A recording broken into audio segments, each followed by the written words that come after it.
Welcome to your Daily 5 for Tuesday, March 4th, 2025. I think I've mentioned before that I am a member of Club Twit, which is basically the kind of premium support tier for the Twit.tv network of shows, essentially their answer to Patreon. And as part of that, there is a series that they do, which are book club events. They are now on a quarterly basis, but they are basically a selection of books are put to the club members. They are voted on, and then whatever book wins is then discussed by Leah Laporte and Stacey Higginbotham, and I've actually been on a number of those. If you're a club member, you can see me talking about this book actually in the club feed. And so they discuss the book for usually about an hour. And the book that was selected for this most recent book club, which happened last week, was Those Beyond the Wall by Micaiah Johnson. I think I'm pronouncing the first name correctly. I really should have double checked, so I apologize if that's not right.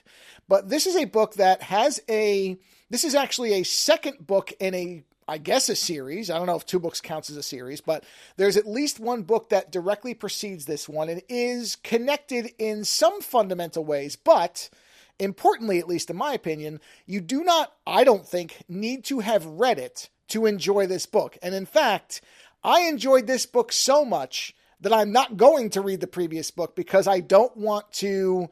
This book had such, Those Beyond the Wall is what I'm talking about, had such a specific and clear intention and set of messaging and themes and writing style and just personal connection that I don't know that the previous book could get anywhere near it. And I'm not even necessarily saying that as a criticism of the first book. This just feels like one of those times where the author was expressing something so deeply personal and important that it became the reason that the book works. Because, in all honesty, and I'll keep this spoiler free, but I'll give you the basic launching point of the book. The story, though, I would argue is not the most important thing in this book. There is a story. It has a beginning, a middle, and an end, but it does at times feel very background to the ideas and the feeling that the author wanted to put into this, which is, as I believe she points out in the preface, anger. Anger over injustices done to certain groups of people. And if that immediately makes you think, oh, this is too political for me, then I guess you can just check out of this 5 right away, because it is a very political book. Without ever being explicitly political, it absolutely is a book about racial injustice, also classism, also capitalism, also elitism, a number of things that a lot of people will just go, nope, I don't want to read that. And that's fine. Then feel free to check out, like I said, right now, because that's what this book is about. The story, which, this isn't spoilers, this is right from the beginning, the story is, superficially anyway, about a series of unusual murders that a group of individuals who work for the emperor of a place called Ashtown are tasked with investigating. And that is the main plot of the book, is the investigation, the discovery, and resolution of what those murders are about and who's doing them.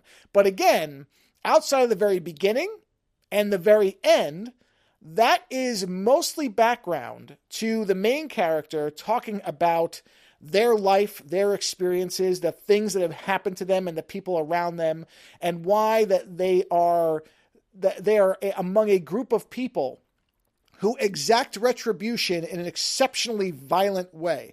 But, and I pointed this out when I talked about it on the club, I'm going to point out again, that do it in an exceptionally violent way that does not cross the line into cruelty. And that may have been the most impressive part of this book, were characters that were absolutely justified in exacting literal bloody vengeance on other people, but never to the point where they started to become happy about it, or revel in it, or glorify it in a way that became cruel.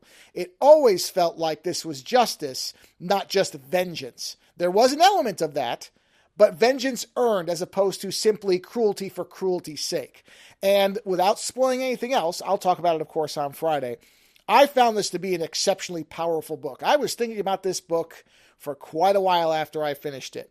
And I don't think I've thought about a book in quite the same way since I read another book, which is not a fictional book. It's more of a kind of essay or examination of things, called The Culture of Make-Believe. That's a heavy book, so I'll warn you. If you go into that one, it's heavy. But Those Beyond the Wall, as far as a fictional book, it is such a wonderfully personal and powerful novel that if you can tolerate its material, I would absolutely recommend it. Later.